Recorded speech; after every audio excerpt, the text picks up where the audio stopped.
Olá, você acompanha agora no programa Mais Saúde. Inclusão no trânsito, a avaliação define quem pode dirigir e em quais condições. No quadro Vacina Sim, veja os locais dos postos de saúde para aplicação da vacina contra a gripe. Mães atípicas encontram apoio e recomeço em projeto no Maranhão.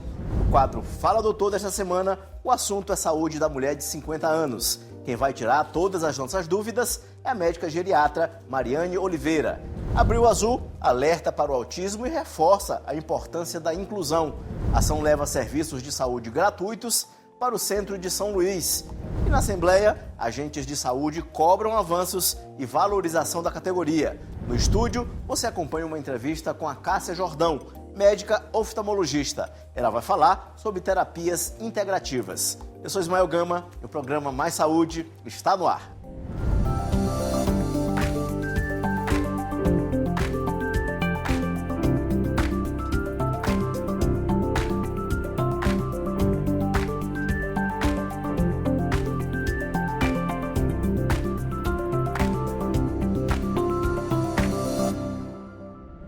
A inclusão no trânsito começa antes mesmo de girar a chave. No Maranhão, pessoas com limitações físicas ou mentais passam por uma avaliação especial para garantir segurança e direito de dirigir.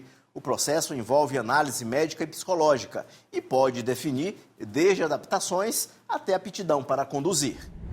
Pamila tem um problema congênito em uma das pernas que provoca limitações físicas. Como precisa conduzir um veículo, passou pelo processo da junta médica do Departamento de Trânsito do Maranhão para ser avaliada e poder dirigir. O exame foi muito bom, a análise é muito boa, eles fazem um exame completo, eles analisam as limitações físicas, eles fazem perguntas, né, que são relacionadas à doença que eu possuo. Então, acho que é de grande importância, sim, esse exame.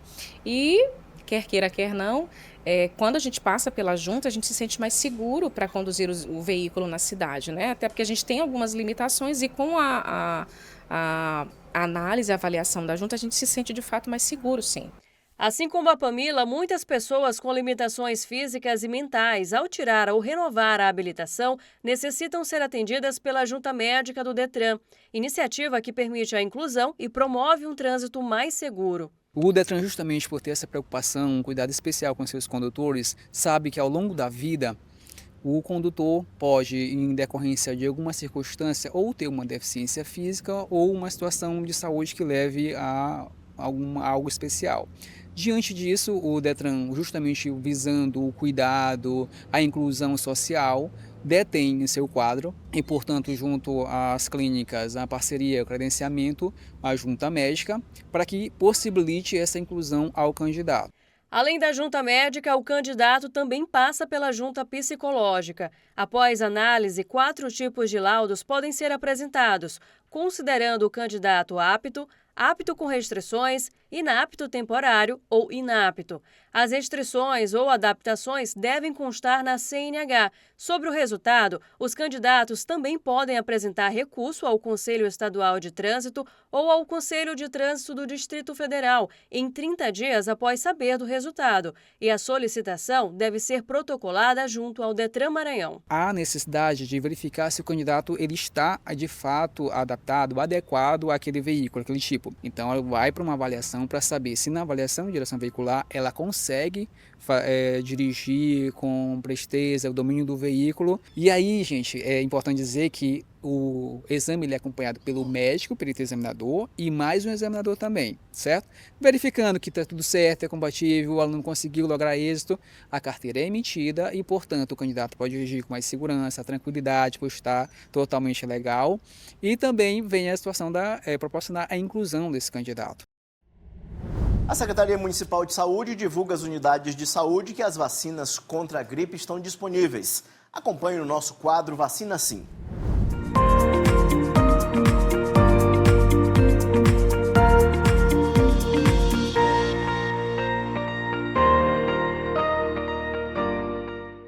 Veja agora as unidades de saúde para tomar a vacina contra a gripe. Centro de Saúde Amar, Centro de Saúde Liberdade, Centro de Saúde São Francisco, Centro de Saúde Turu, Centro de Saúde Coab Anil, Genésio Ramos Filho, Dr. José Carlos Macieira, Clodomir Pinheiro Costa, Vila Nova, Centro de Saúde São Cristóvão, Centro de Saúde Fabriciana Moraes, Centro de Saúde Santa Bárbara e Centro de Saúde Antônio Carlos Reis. E veja também o público-alvo da vacina contra a gripe. Crianças de 6 meses a menores de 6 anos de idade, pessoas a partir de 60 anos, gestantes e puérperas, povos indígenas, trabalhadores da saúde, professores das escolas públicas e privadas, adolescentes menores de 18 anos sob medidas socioeducativas, população privada de liberdade com 18 anos ou mais, funcionários do sistema prisional, pessoas com doenças crônicas não transmissíveis e outras condições clínicas especiais, quilombolas, pessoas com deficiência permanente a partir dos 12 anos de idade, profissionais das forças de segurança e salvamento e das Forças Armadas, pessoas em situação de rua e caminhoneiros, trabalhadores de transporte coletivo rodoviário, de passageiros urbanos e de longo curso e trabalhadores portuários. Esse foi o quadro Vacina Sim.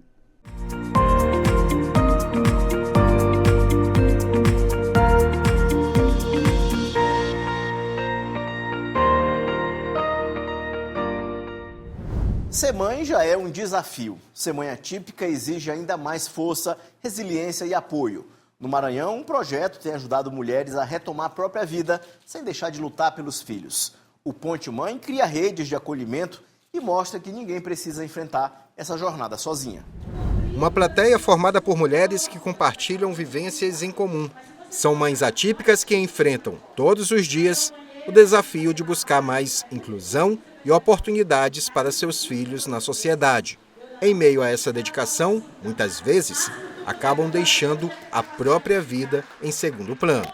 Toda mãe que recebe o diagnóstico de autismo do filho ou da filha e que não está preparada para isso, tende a deixar outras atividades de lado.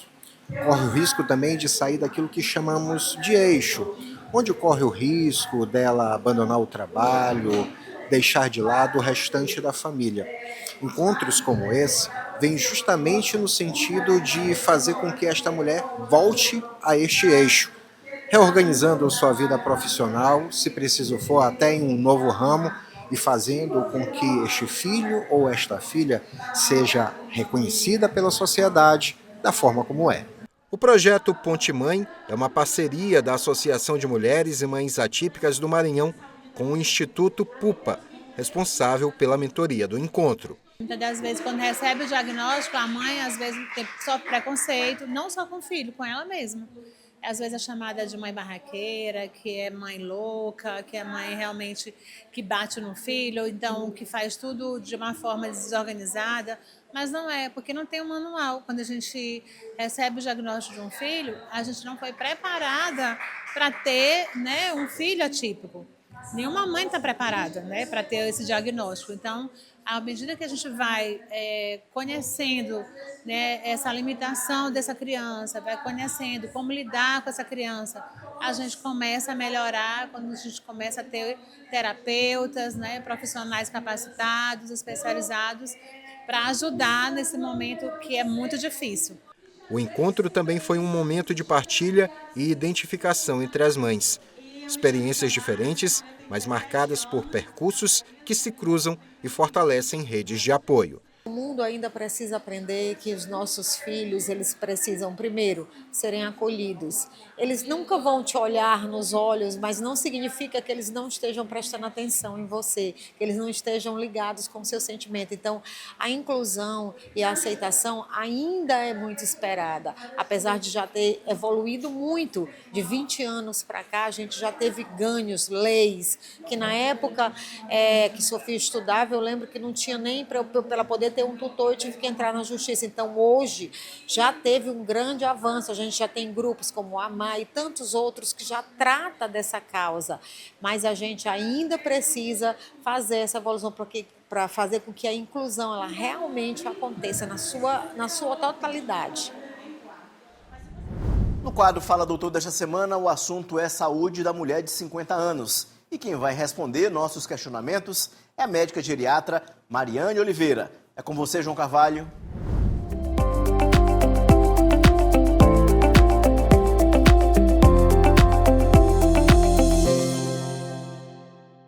No quadro de hoje, Fala Doutor, a nossa conversa é muito voltada para a mulher que está na casa dos 50, que já passou da casa dos 50 e que percebe, lógico, mudanças no corpo, mudanças no organismo.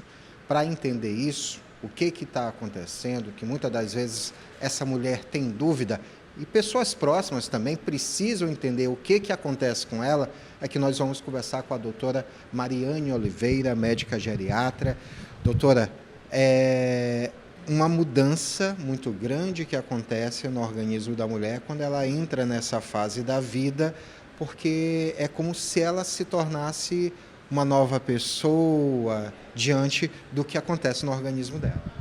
Verdade. Interessante que essa percepção de que eu estou diferente, de que eu não sou eu mesma, é uma forma de perceber que está iniciando a perimenopausa, né? As mudanças hormonais, as flutuações de alguns hormônios começam a acontecer, mesmo que o exame de sangue não esteja ainda alterado, mas sintomas de insônia, irritabilidade, pode até já entrar um quadro depressivo, um transtorno de ansiedade, ganho de peso, e à medida que isso vai se agravando, você pode ter queda progressiva dos hormônios e ter secura vaginal, alterações na libido, dor na relação sexual, fora os efeitos, né, metabólicos, ósseo, cognitivo, na memória, que essas flutuações acabam resultando. Sobre um desses pontos que a senhora colocou agora há pouco, é natural que a mulher sinta mudança na estrutura do corpo, comece a achar que está ficando mais gorda, que há um quadro de obesidade, isso é natural? Isso é comum, isso é comum. O ganho de peso, nesse momento, devido a essa queda do estrogênio, ele está relacionado com o aumento da circunferência abdominal, o ganho de gordura, né, na região visceral, que é extremamente heterogênica, extremamente aumenta o risco cardiovascular da mulher. Não é só uma questão estética, né? Então, aí, junto com isso, a gente tem um grande risco de síndrome metabólica, quer dizer, ganho de, não só o ganho de peso, aumento das taxas do colesterol, aumento da glicemia, aumento, né, da resistência insulínica, essa insulina começa a não conseguir fazer efeito. Então, o risco cardiovascular também está muito ligado, sem esquecer do risco ósseo. Você tem uma tendência de perda de massa óssea, você tem um risco maior de demência no longo prazo dessa mulher, devido a essas mudanças realmente hormonais. Nesse caso, o que é indicado, o que a mulher deve fazer justamente quando percebe essa mudança no corpo, já se sente incomodada com esse ganho de peso? Há procedimentos mais rápidos, há procedimentos a longo prazo, o que pode ser feito? Vamos lá. Nós estamos falando de um processo que veio acontecendo, que é comum nessa fase da vida. Então, a gente não vai poder falar de processos rápidos. Tudo que for rápido, gente, na saúde, ele é nocivo. Ele é temporário, ele pode perder o efeito, né? Então, a gente precisa falar dos pilares de saúde. Aqui, esses pilares, eles vão ser muito importantes. Então, um sono regular, e aí a reposição hormonal pode ajudar nessa questão do sono, pode ser necessário medicações, higiene do sono adequada. Então, o sono é um pilar muito importante. Tornar-se fisicamente ativo, e aí nós estamos falando de exercício físico resistido, ganho de massa muscular, exercício aeróbico. Então, não tem como passar pela menopausa sem exercício físico. E eu digo a você, se você não começar agora, lá depois de 70, 80, você não vai conseguir começar. Existe uma resistência muito grande da pessoa idosa para começar a atividade física, exercício físico. Nós temos aí uma boa avaliação de saúde. Será que você está no momento de começar essa reposição hormonal? Você precisa tratar a obesidade com medicação? Porque hoje nós temos ferramentas importantes com efeitos, né, com evidência científica, que vão ajudar no tratamento da obesidade também. A gente tem dentro da parte urogenital, que pode ser uma queixa muito importante, fisioterapia pélvica, né? O uso dos próprios hormônios pode ajudar nesses sintomas urogenitais que a gente chama. As questões de saúde como um todo, de bem-estar, elas vão vir com uma soma de medidas. E eu não posso esquecer da parte alimentar. O tema do estroboloma, que é esse entendimento das bactérias intestinais que fazem essa reutilização do estrogênio, são essenciais na mulher na menopausa. Então, uma disbiose, quer dizer, uma alimentação irregular, que leva a crescimento irregular de bactérias, ele está relacionado a níveis mais baixos de um estrogênio bom, que vai ser ativo, que vai funcionar. Então, disbiose também tem a ver com piora dos sintomas da menopausa, né? Então, é um conjunto de saúde. A mulher precisa de saúde como um todo. Então, não vai ter uma fórmula mágica e algo rápido, mas, assim, mudanças permanentes que você vai levar para o seu envelhecimento, porque o que a gente quer é uma longevidade, é uma qualidade de vida na velhice, é uma pessoa independente, autônoma, que possa viver muitos anos bem, né? Não só uma mulher idosa que está sobrevivendo, mas uma mulher que vai viver bem os anos que Deus permitir a ela e que a saúde também trouxer. O corpo só pode ir bem se a mente também estiver bem. Por isso, também é preciso se preocupar com essa parte. Sim.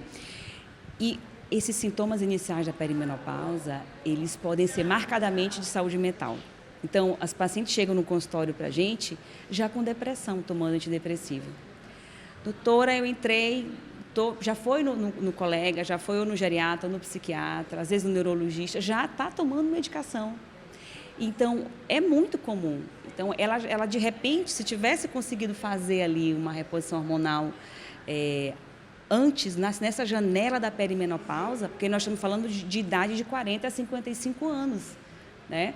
Então, essa fase, ela pode se beneficiar muito do início do tratamento, de medidas gerais de saúde e, de repente, até adiar ou não necessitar de medicação. Mas a saúde mental, ela vai estar muito comprometida.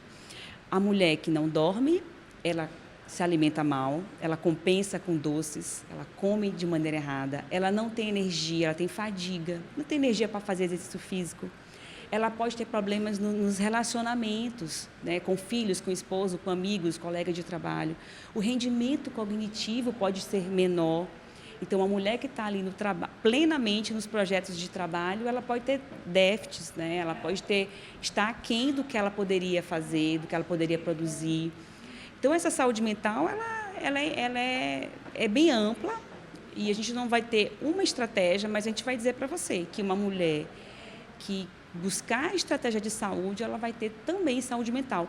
E sem esquecer, não existe uma relação direta de reposição hormonal com prevenção de demência, mas a gente sabe que essa fase da menopausa, ela está relacionada, sim, com déficits cognitivos no longo prazo. Então, existe um benefício da reposição hormonal em termos de cognição, de memória para as mulheres nessa fase. Para a gente encerrar, quem está de fora, de que forma que pode ajudar? Porque agora há pouco a senhora falou que pode prejudicar no relacionamento, com o companheiro, com os filhos. De que forma que essas pessoas podem ajudar essa mulher que está vivendo esse momento de transição a se sentir cada vez melhor? Olha, uma mulher na menopausa com problemas de saúde mental, né, a mulher é o centro desse ciclo familiar, desse núcleo familiar. E muitas vezes no ambiente de trabalho também, é chefe, né, é servidora, é uma trabalhadora. Então, essa mulher, todos esses ciclos vão ser importantes. Eu diria que grupos de mulheres, os parceiros, os irmãos, né, os pais, os filhos. Tá? Nessa fase, muitas têm filhos já adolescentes. Então, essa dinâmica de respeitar o sono da mulher, de fazer a escuta, o diálogo sobre esses sentimentos, sobre essas mudanças. Muitas vezes é a família, são os parceiros, os filhos que vão dizer: mãe ou esposa, você está diferente, será que não precisa de ajuda? Você não está bem. Com acolhimento, né, com empatia, a gente vai sempre conseguir alcançar o outro, né? Então, eu diria que essas mulheres precisam ser ouvidas, essas mulheres precisam ser acalentadas, ser estimuladas. Pode ser que você possa ajudar nas tarefas da casa, por exemplo, para poder começar uma atividade física. Então, muitas coisas, às vezes, sobrecarregam nas decisões e nas ações da mulher.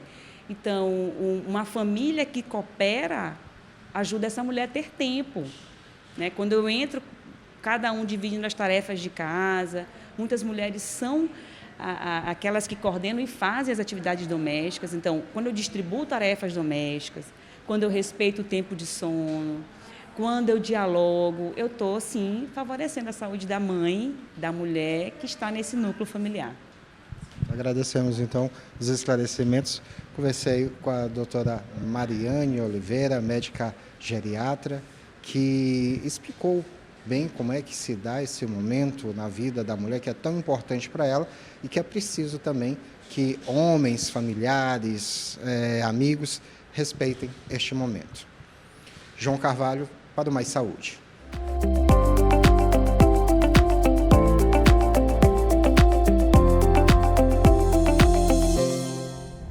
Obrigado, João. Abril é o mês de dar visibilidade ao autismo, uma condição que ainda enfrenta preconceito e desinformação. No Brasil, milhões de pessoas vivem com o transtorno do espectro autista. Mais do que números, a campanha chama a atenção para a importância do diagnóstico precoce e da inclusão real e mostra histórias que transformam desafios em oportunidades. Abril é o mês de dar visibilidade a uma causa que ainda enfrenta desinformação e preconceito, o autismo. A campanha Abril Azul chama a atenção para a importância do diagnóstico precoce e principalmente da inclusão de pessoas com transtorno do espectro autista, o TEA. O Censo Demográfico de 2022 identificou 2,4 milhões de pessoas com diagnóstico de transtorno do espectro autista, o que corresponde a 1,2% da população brasileira. A prevalência foi maior entre os homens, 1,5%, do que entre as mulheres, 0,9%. Entre os grupos etários, o diagnóstico de autismo foi maior entre os mais jovens, 2,1% no grupo de 0 a 4 anos de idade, 2,6% entre 5 e 9 anos, 1,9% entre 10 e 14 anos e 1,3% entre 15 e 19 anos. Números que reforçam a necessidade de informação, políticas públicas e acompanhamento especializado desde a infância. O autismo, ou transtorno do espectro autista, é uma condição do neurodesenvolvimento onde a pessoa sente, percebe e interage com o mundo de uma forma diferente. E é chamado de espectro justamente porque não existe um único tipo de autismo. Além dos números, o Abril Azul também é feito de histórias reais, de quem vive o autismo na prática e transforma desafios em soluções. Foi a partir da vivência como mãe de uma criança com autismo, o Pedrinho, que a psicóloga Ivanilde Pacheco decidiu ir além do consultório. Ao perceber as barreiras enfrentadas pelo filho em ambientes sociais e profissionais, ela criou o InPeople, uma iniciativa que prepara empresas e equipes para lidar com a diversidade de forma mais humana e inclusiva. Com metodologias inovadoras como jornadas gamificadas, o projeto ensina na prática como promover acessibilidade que começa no comportamento, no olhar e na forma de se relacionar com o outro. A gente pensou como fazer com que as pessoas tenham interesse. A gente perguntou para os garçons, para as recepcionistas, para os assistentes administrativos: o que faria vocês estudarem sobre o autismo? Uma recompensa? Eu sou da análise do comportamento, eu estudo comportamento e eu preciso dizer o que recompensa uma pessoa quando ela tem um determinado esforço. Então, muitos responderam Pix, né? E a gente fez isso, né? A gente transformou o game Pedrinho, que veio uma inspiração. Por que não usar o Pedro Henrique, que é uma pessoa autista, como o guia? Então é ele que fala, os vídeos são com ele e ele tem o maior prazer de dizer: eu sou o Pedro Henrique do game, eu sou o Pedrinho do game. Eu disse que o nome dele é o Pedrinho do game. A gente estudou cada pergunta, a gente usa uma estratégia de análise do comportamento, a gente se inspira, que é a DTT, tentativa discreta, não precisa ler, não precisa assistir vídeo, só precisa jogar 4 minutos por dia. E a pessoa, quando ela consegue completar, ela é premiada e a empresa decide como premiar. Algumas estão premiando com Pix e está ajudando bastante. Mais do que falar sobre inclusão, iniciativas como essa propõem mudanças que começam dentro das organizações, mas que refletem diretamente na sociedade. Então, o apelo que eu digo é: não comparem, realmente estudem. E dizer que não tem tempo pode ser fatal, porque o autismo ele vai continuar aumentando. Enquanto não existir a cura, vai continuar aumentando. É genética e ambiente. O autismo vai aumentar. Então, na família de qualquer pessoa, pode vir alguém autista. E pode ter uma pessoa autista sem diagnóstico. E dizer que você não tem tempo para estudar algo que pode afetar a sua própria vida, precisa ser repensado. E acompanhe no próximo bloco: a Semana Nacional de Saúde movimenta o centro da capital. Uma entrevista com a Cássia Jordão, médica oftalmologista. Ela vai falar sobre terapias integrativas. É só um instante, a gente volta já.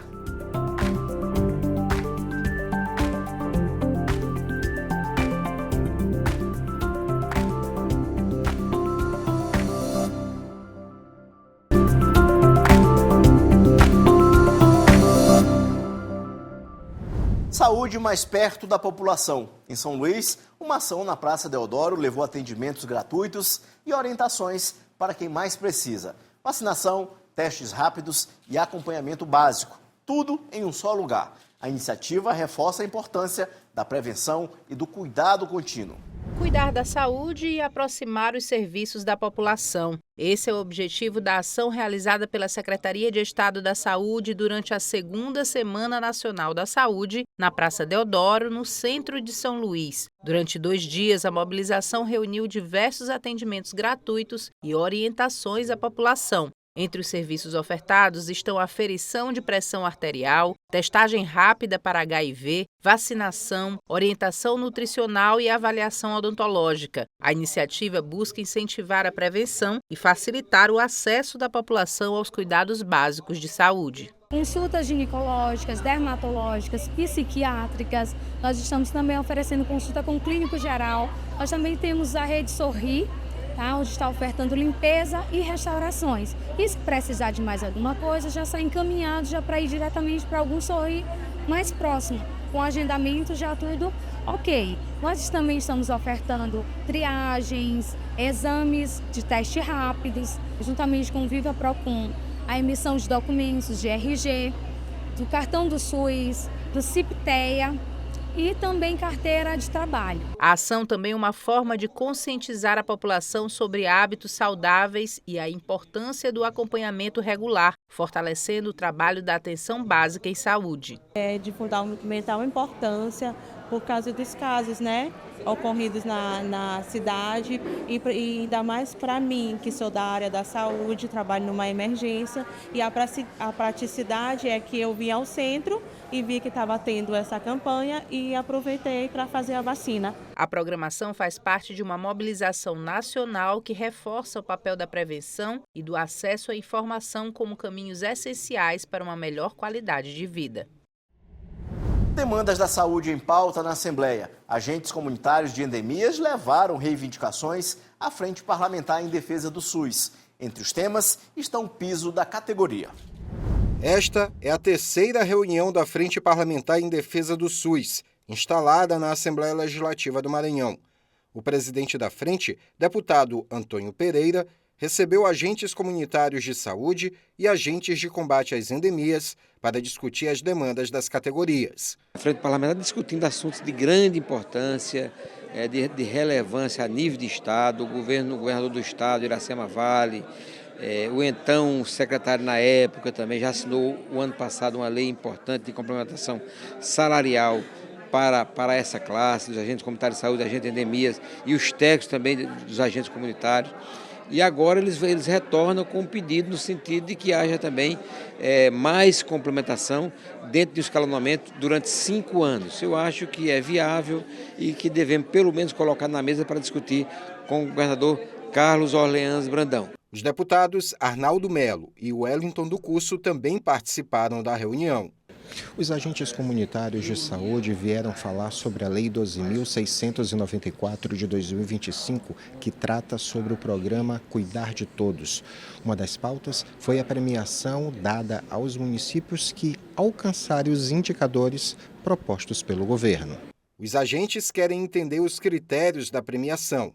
Além disso, buscam o apoio dos deputados para que outras pautas avancem, como a correção do piso da categoria. A gente está aqui para contribuir na melhoria da qualidade de vida da nossa população, no que for melhor para a nossa população, no alcance dos indicadores, mas a gente precisa também que a categoria, né, tenha ganhos reais, que a gente seja melhor valorizado. Então, por isso que a gente abre essa discussão junto com a Frente Parlamentar, para que a gente consiga avançar nessas discussões dentro do nosso Estado. As propostas acabam por beneficiar outra categoria, a dos agentes de endemia. Se os agentes de saúde obtiverem as conquistas, elas podem beneficiar a outra categoria. Uma reunião muito produtiva, né, que é um anteprojeto que foi apresentado pela Federação dos Agentes Comunitários de Saúde e pelo Sintracema, e todo o encaminhamento já está sendo encaminhado pela Frente Parlamentar, a presidente da Assembleia Legislativa, a Iracema Vale, com toda a comissão da Frente Parlamentar,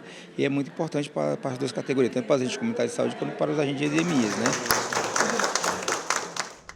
No programa de hoje, a nossa entrevista é com a Cássia Jordão, médica oftalmologista. Ela vai falar sobre terapias integrativas. Seja bem-vinda ao programa Mais Saúde de hoje, doutora Cássia. Muito obrigada, Ismael, por essa oportunidade, né?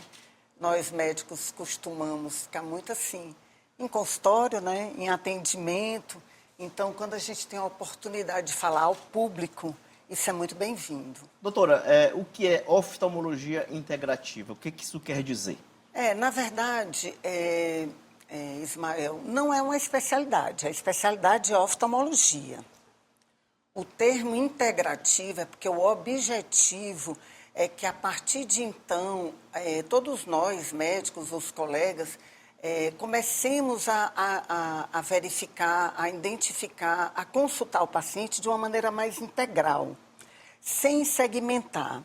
Então, veja, eu tenho 35 anos de oftalmo, mas eu não posso examinar meu paciente como se ele tivesse apenas 2 pares de olhos, né? Um par de olho, na verdade, 2 olhos.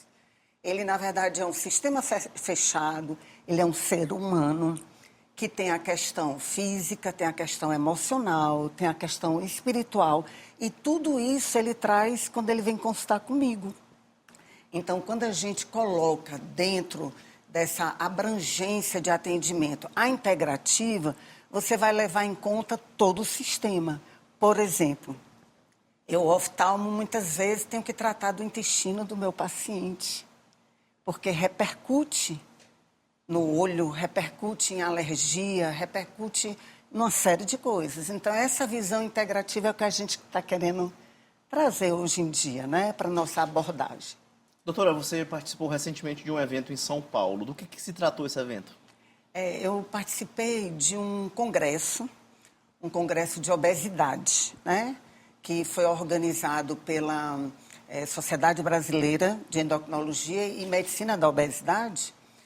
E fui como oftalmologista, um congresso que, em sua maioria, tinha endócrino, nutrólogo, clínico geral, que são os colegas que hoje estão lidando com essa questão muito séria, que é uma doença muito grave, por sinal, que é a obesidade. Então, essas são as especialidades que estão mais atuando nessa área. E eu fui como oftalmo, para justamente abordar essa questão de que, assim, as medicações hoje, Ismael, estão tirando alguns pacientes de uma cirurgia mutiladora, como a cirurgia bariátrica, porque na minha visão, é uma cirurgia mutiladora.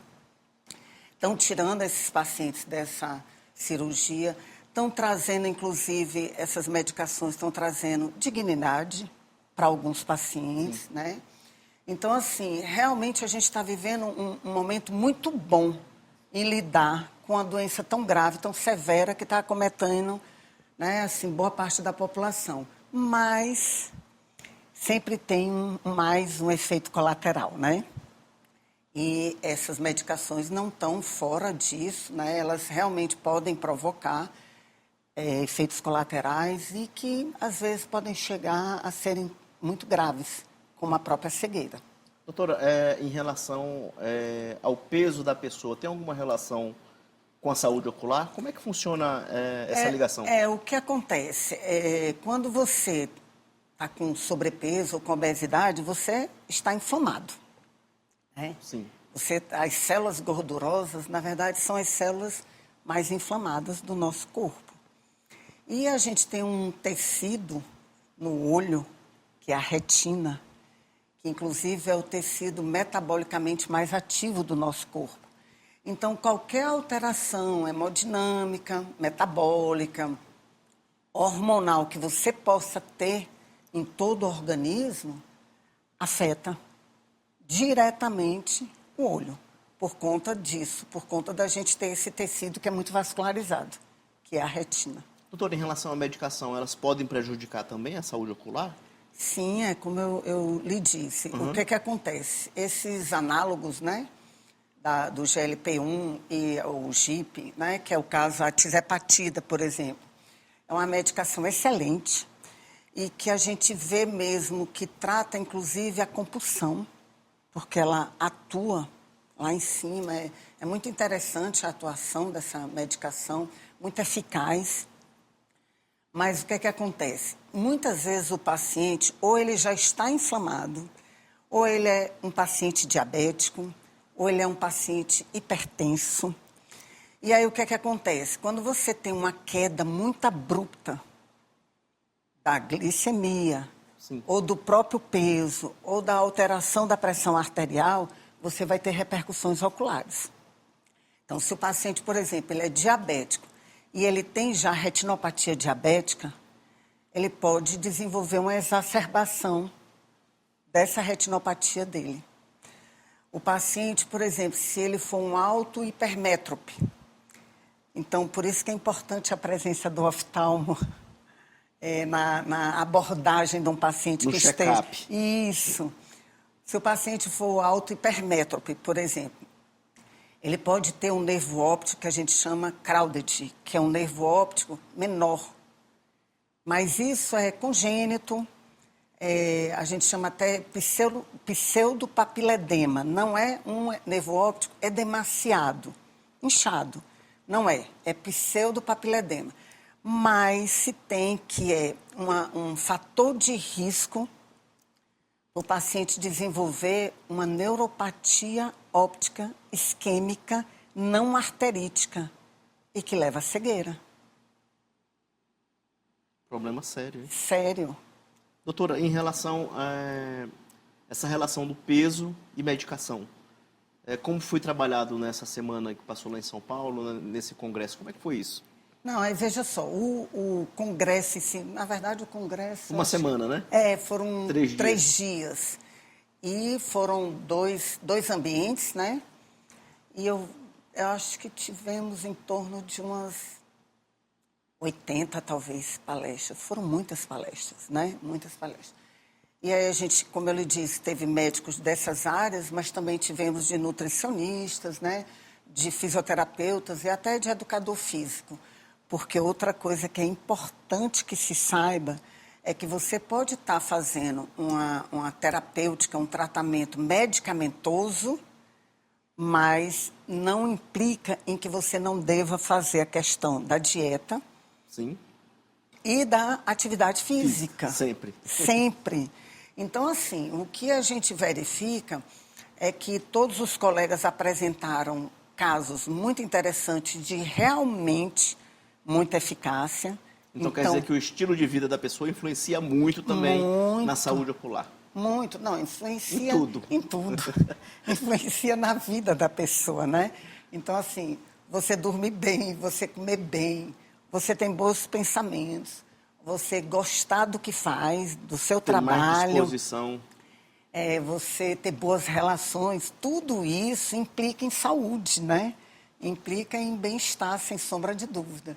E aí, nesse congresso, a gente realmente verificou, eu inclusive eu não trabalho com as medicações, sim, eu não sou prescritora dessas medicações, mas verifiquei o quanto os colegas estão tendo excelentes resultados, excelentes, o quanto os colegas estão conseguindo resgatar, como eu lhe disse, a questão da dignidade do paciente, que muitas vezes né, tem dificuldade de se locomover, de sair de casa.